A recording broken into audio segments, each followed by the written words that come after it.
ஒரு காக்காய பேச வைக்க முடியாது. நீ எனக்கு கிடைச்ச கிளி. பத்திரிகை நண்பர்களே, நம்ம கங்காவுக்கு ஊர்வசி பட்டம் கிடைச்சிருக்கிற இந்த நல்ல நேரத்துல நாங்க 2 பேரும் சம்பந்தப்படுற ஒரு சந்தோஷமான சமாச்சாரத்தை உங்ககிட்ட சொல்ல போறேன்.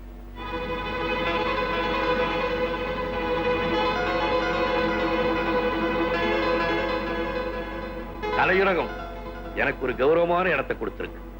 கங்காவுக்கும் தான். அதுக்கு நாங்க நன்றிக்கடன் செலுத்தியே தீரணும். நான் அனார்கலிங்கிற ஒரு மாபெரும் காதல் காவியத்தை எடுக்க போறேன். அதுல ஊர்வசி கங்காதான் அனார்கலி. அனார்கலி ஒரு சாதாரண படம் அல்ல, என் கலைவாழ்வின் சாதனை. இது கலை உலகத்துக்கே பெரும் காணிக்கையா அமைய போகுது.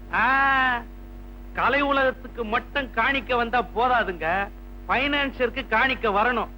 உங்க அனார்கலி தூக்கி போடுங்க. முதல் படமே கதாநாயகனாக நடிக்க வாய்ப்பு கிடைத்திடாத காரணத்தால் ஆரம்ப காலத்தில் கொள்கையாவது மண்ணாங்கட்டியாவது என பணத்துக்காக துண்டு துக்கடா வேடங்களில் 20 படங்கள் வரை எடுபிடி துணை நடிகராகவே நடித்துக் கொண்டிருந்தார்.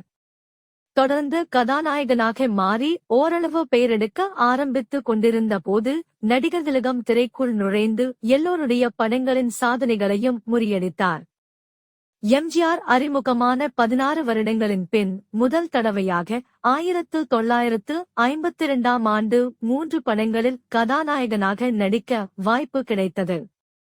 அதே சமயம் நடிகர் திலகத்தின் அதிசிறந்த நடிப்பில் பராசக்தியும் வெளியானதால் எம்ஜிஆர் பற்றிய பேச்சே இல்லாமல் போனது. இது எம்ஜிஆருடைய ரசிகர்களுக்கு பெரும் அதிர்ச்சியையும் அவமானத்தையும் கொடுத்தது.